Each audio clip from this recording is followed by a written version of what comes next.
कृष्ण और बलराम ने उन हाथियों को मार दिया। तत्पश्चात कंस के कुछ पहलवान थे जिनको उन पे बहुत घमंड था। हो गया, मुझे समझ नहीं आ रहा है, इसीलिए आपके लिए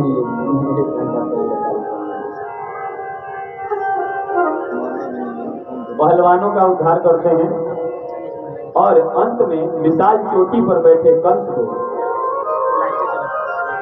मथुरा वासियों के सन्मुख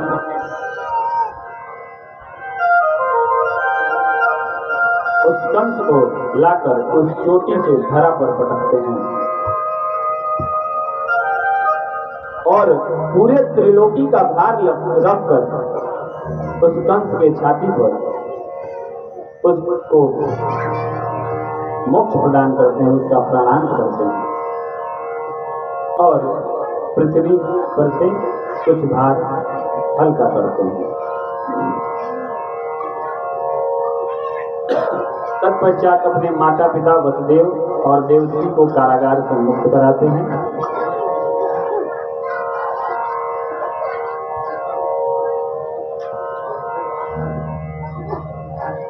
उसके पश्चात देखिए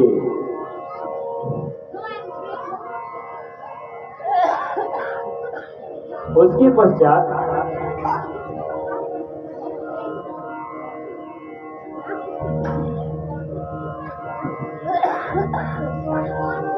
पश्चात सोचिए वो बालक कैसा है जो अभी ज्ञान अर्जन करने से पहले ही इस भूमि के भार को आधा हल्का कर देता है। कंस का संवरण करते हैं भगवान श्री कृष्ण। तत्पश्चात सबका कल्याण करने के लिए भगवान कृष्ण गुरु सांदीपनी के आश्रम में पहुंचते हैं और गुरु सांदीपनी के आश्रम में पहुंचने के पश्चात, जो सांदीपनी का आश्रम कहाँ है?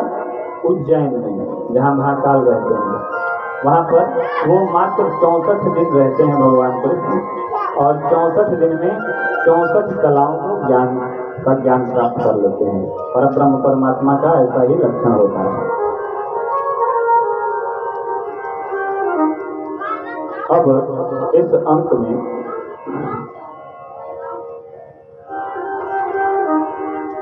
सांदीपनी और उनकी पत्नी से गुरु दक्षिणा देने के लिए कहते हैं। वह शंखासुर का प्रसंग, अपने पुत्र का प्रसंग गुरु सांदीपनी की पत्नी उनकी गुरु माँ बतलाती है और श्री कृष्ण शंखासुर नामक असुर का अंत करते हैं और अपना आयुध पांचजन शंख को प्राप्त करते हैं। पुनः मथुरा लौटते हैं। उद्धव उनके मित्र बनते हैं। उद्धव इतने ज्ञानी हैं यदुकुल में कि जब वो अपना ज्ञान बांटने लगते हैं तो लगता है कि जैसे वो बृहस्पति के साक्षात शिष्य हैं। देवताओं के जो गुरु हैं उनके साक्षात शिष्य हैं। जब कृष्ण को उनकी सखियों और माता पिता की याद आती थी, यशोदा और नंदलाल की, तब वह कृष्ण रोते थे तो उद्धव उनको देख के हंसते थे। ये कैसे परब्रह्म परमात्मा है जो मनुष्यों के लिए रो रहे हैं। एक दिन भगवान कृष्ण उद्धव को वृंदावन भेजते हैं तो उद्धव सखियों को निर्गुण भक्ति का पाठ पढ़ाती हैं, लेकिन गोपियां जब उनको सगुण भक्ति का पाठ पढ़ाने लगती हैं तो उद्धव का ज्ञान भी कम पड़ने लगता है। इसलिए सनातन धर्म में सगुण भक्ति का विशेष महत्व बताया गया है। गोपियां उनका अभिमान तोड़ती है और उद्धव को जब पता लगता है कि वास्तविक प्रेम क्या है, तब वह यहाँ आते हैं मथुरा। फिर उनको ज्ञान होता है। बार बार कृष्ण का एक रिश्तेदार था जरासंध, वह बार बार मथुरा पर आक्रमण करता था। कंस की हत्या का बदला लेने के लिए जरासंध 21 बार मथुरा पर आक्रमण किया, जिससे मथुरा का कृष्ण के लिए बहुत हानि हुआ। इसलिए कृष्ण ने मथुरा छोड़ दी और विश्वकर्मा के आदेश से एक समुद्र में नगर बसाया है, जिसका नाम है द्वारिका। और द्वारिका में जाकर अपना शासनकाल द्वारिका के राजा बनते हैं। और उनका नाम क्या पड़ता है? एक बार प्रेम से बोलिए द्वारिकाधीश भगवान की। अब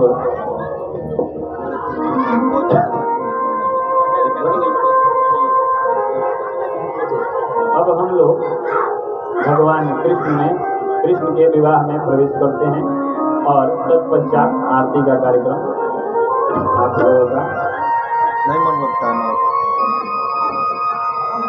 और आप लोगों के से मैं एक प्रार्थना करूंगा,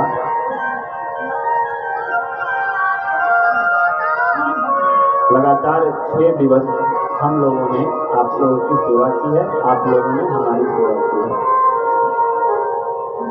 इतने प्रेम के साथ, इतनी सुंदर कथा, इतनी शांति के साथ श्रवण कर रहे हैं, इसके हम जुड़े रहेंगे।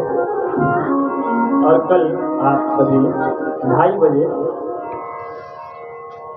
इस पंडाल में, पवित्र पंडाल में आइए और 5 से 5:30 तक या 6 तक कथा को श्रवण करिए और फिर प्रसाद पाइए तब। इसलिए कि मेरे शिष्य और शिष्य परिवार जो हैं, उन पे कल कार्यों का भार बढ़ जाएगा। दूर दूर से लोग, मेरे भी कुछ रिश्तेदार बहुत दूर दूर से यहाँ मेरे प्रेम में प्रसाद को ग्रहण करने के लिए आएंगे। यह मेरा सौभाग्य है, यह मेरे शिष्य, मेरे यजमान श्री रमेश सिंह जी का सौभाग्य है कि वो बड़े बड़े लोग हैं। बड़े लोग नहीं, बड़े भक्त हैं। बड़े लोगों का तो मैं सम्मान ही नहीं करता हूँ। बड़े लोग भगवान से बड़ा कोई है ही नहीं। बड़े भक्त हैं, वो इस भंडारे में आएंगे। और कृपया मैं आपसे हाथ जोड़कर यह विनयवत आग्रह कर रहा हूँ कि जहाँ तक मेरी आवाज़ जा रही है, जिनके कर्णों तक मेरी आवाज़ जा रही है, वहाँ से वो लोग इस भंडारे में आए और मेरे शिष्य श्री रमेश सिंह जी, मेरे मुख्य यजमान श्री रामजी सिंह, श्रीमती कौशल्या सिंह, आदरणीय गार्जियन तुल्य श्री शिवजी सिंह, चाचा श्री भुआल सिंह जी, ब्रिजनाथ सिंह जी के, दीनबंधु सिंह जी के, इस भगवत स्वरूप कार्यक्रम में आप लोग आए और विशेषकर इस भंडारे में प्रसाद को प्राप्त करें और अपने जीवन को प्रसाद करें। अब रुक्मिणी के विवाह में हम लोग प्रवेश करते हैं। एक राजा थे भीष्मक, और उनके पुत्र थे 4, जिसमें से एक का नाम रुक्मी था और उनकी बहन थी रुक्मिणी। वह रुक्मी चाहता था, देखिए कंस के बाद अब कौन कौन बचा था? जरासंध बचा था और शिशुपाल बचा था, और भी बहुत लोग बचे थे जिनका कृष्ण ने अंत नहीं किया। अंत में महाभारत करा के उन सबका अंत कराया। इतने दुष्ट थे इस धरा पर, तब भगवान ने शरण अवतार लिया है। इसलिए अभी कलयुग में कुछ भी नहीं है, अभी तो बहुत कुछ देखना बाकी है। ये बहुत कुछ दिखेगा, तब भगवान कल्कि के स्वरूप में आएंगे। वह रुक्मी, वह भीष्मक के 5 बेटे थे और उसमें रुक्मी एक था और एक बेटी थी रुक्मिणी, जो लक्ष्मी का अवतार थी। और उन्होंने कृष्ण भगवान को अपना वर चुन लिया था मन से।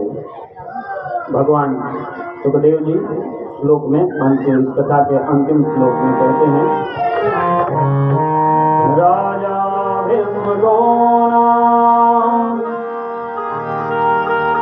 वीरवर्ते पतो महान् तस्या पंचा भवन पुत्रा कन्यकांडवरा। वह लक्ष्मी स्वरूपा रुक्मिणी का विवाह वह शिशुपाल से करना चाहता था, लेकिन रुक्मिणी ये नहीं चाहती थी कि मेरा विवाह शिशुपाल से हो। कौन विवाह करना चाहता था? उसका भाई रुक्मिणी। एक ब्राह्मण के द्वारा रुक्मिणी ने पत्र कृष्ण को भिजवाया है और भगवान कृष्ण आए हैं और रुक्मिणी को उसके घर से भगा कर लेकर जाते हैं और तब द्वारिका में कृष्ण और रुक्मिणी का विवाह धूमधाम से होता है। एक बार प्रेम से बोलिए लक्ष्मी नारायण भगवान की, राधा रानी सरकार की, कृष्ण भगवान की।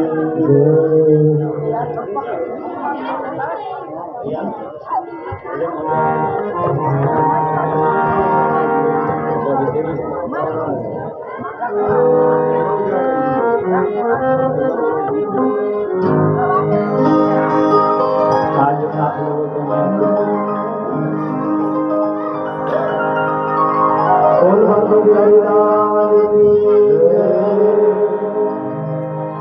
जन्म जन्म का साथ है हमारा तुम्हारा तुम्हारा, जन्म जन्म का साथ है हमारा तुम्हारा तुम्हारा,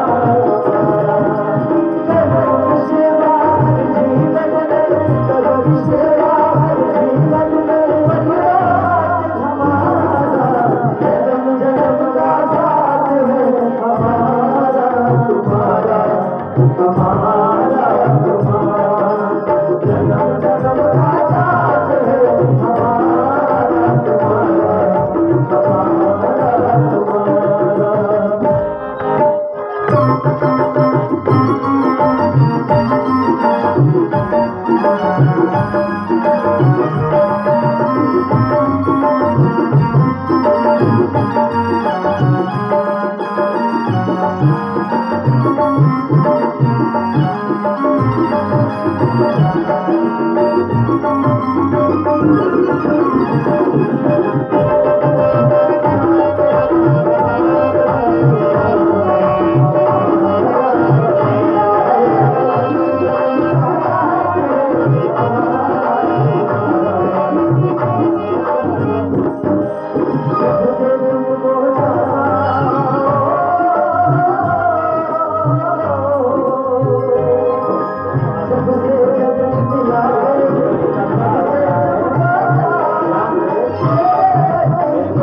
को बहुत जल्दी रहती है, इसलिए वो सबसे पहले आते हैं। इतनी कन्याएं थी कृष्ण जी, लेकिन एक श्री कृष्ण और रुक्मिणी का ही विवाह हुआ और रुक्मिणी आने में बहुत विलम्ब कर रही हैं। जाने में 8 बजे आना है। बस आरती होगा। ठीक है,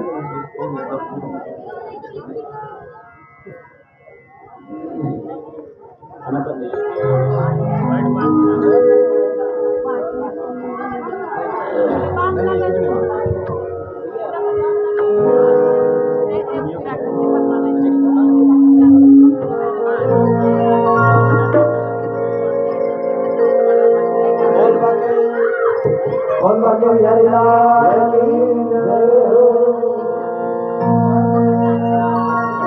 लक्ष्मी स्वरूपा रुक्मिणी आने वाली हैं, पता नहीं क्यों विलम्ब हो रहा है। लक्ष्मी थोड़ा देर से आती भी हैं, लक्ष्मी का बहुत पूजन करना पड़ता है तब लक्ष्मी आती है। ना दे मतलब बहुत पूजन करना पड़ता है। कुर्सी लाइए, उधर से कुर्सी लाइए, कुर्सी लाइए उधर से, कुर्सी उधर आगे ठीक है।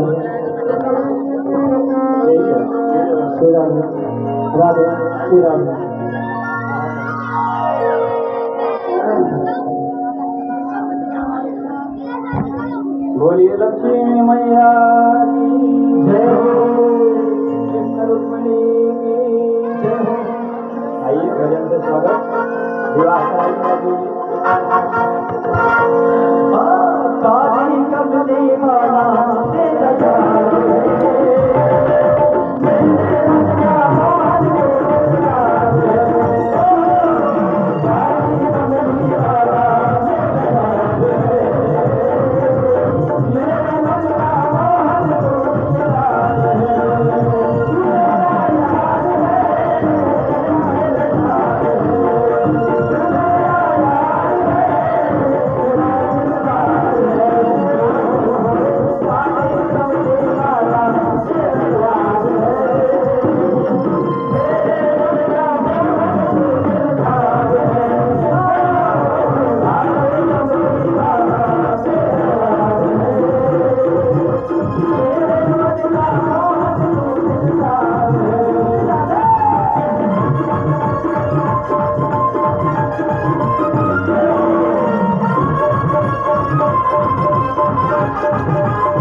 ठीक है नहीं आपका ये योग्य है तो थोड़ा सा आपका डांस करना थोड़ा सा बनता है इसलिए कहना है कि तुझको अपना ये जीवन तेरे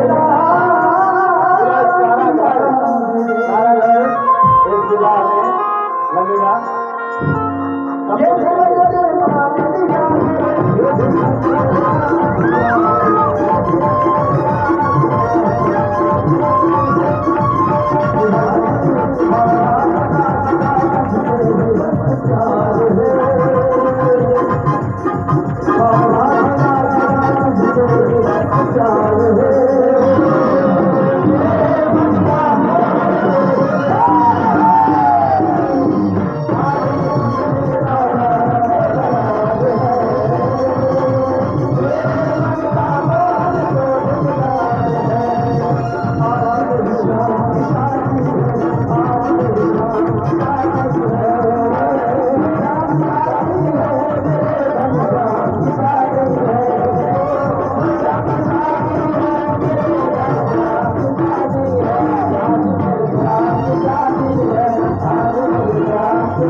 उनको नीचे उतारिए यहाँ पे अच्छा लगे सबको दिखाई दे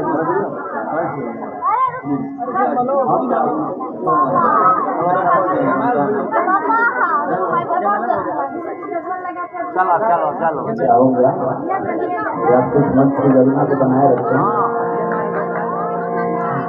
कथा प्रणाल है इस बात का ध्यान रखें। अब आरती कथा पंडाल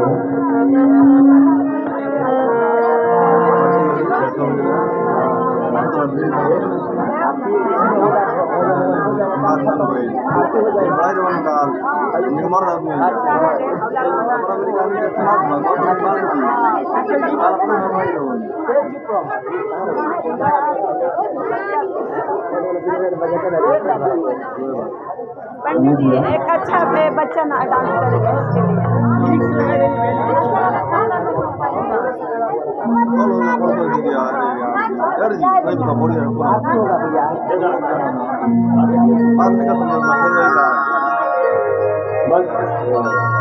जयमाल होने पर सब लोग ताली बजाइएगा, आशीर्वाद दीजिएगा। जयमाल वाला सब लोग ताली बजाइएगा, उसके बाद आरती के साथ सब लोग बजाएंगे। अरे जाएंगे क्यों नहीं? अब जाइए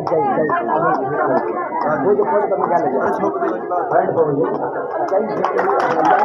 बोलिए कृष्ण सरकार की जय, रुक्मिणी महाराज की, लक्ष्मी नारायण की जय। अब जाइए ना।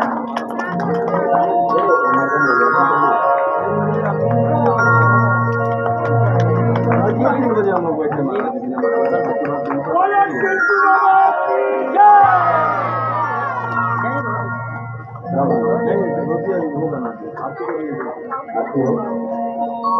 भागवती और श्याम सरकार और रुक्मिणी जी आते हैं।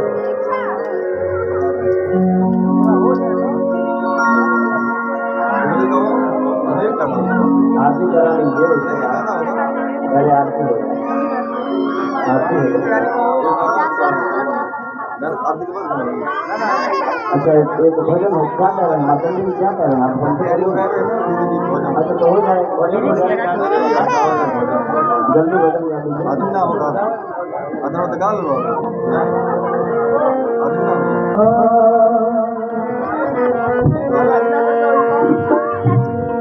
हाँ वही इधर खास होगा, खास करना है।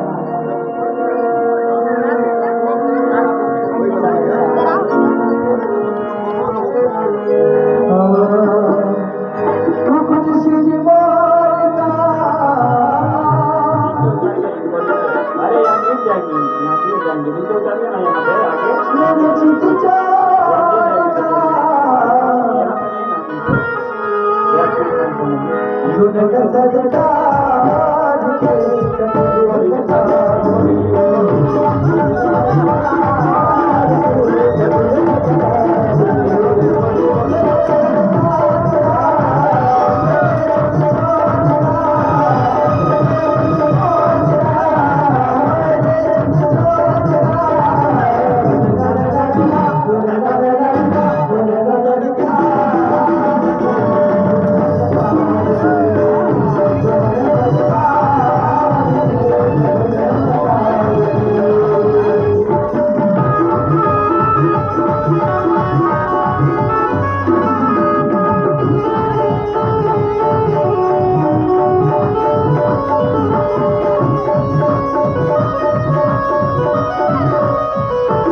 सुन सदका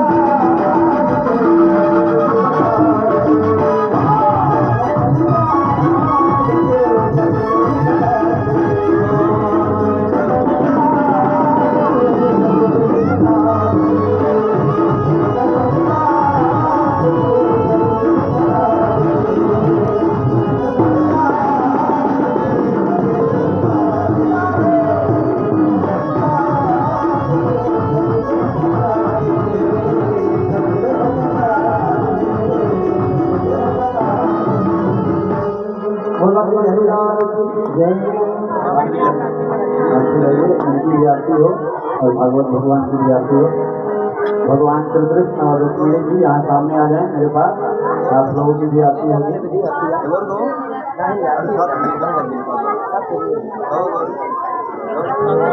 अरे हम लोग आरती के बाद मोबाइल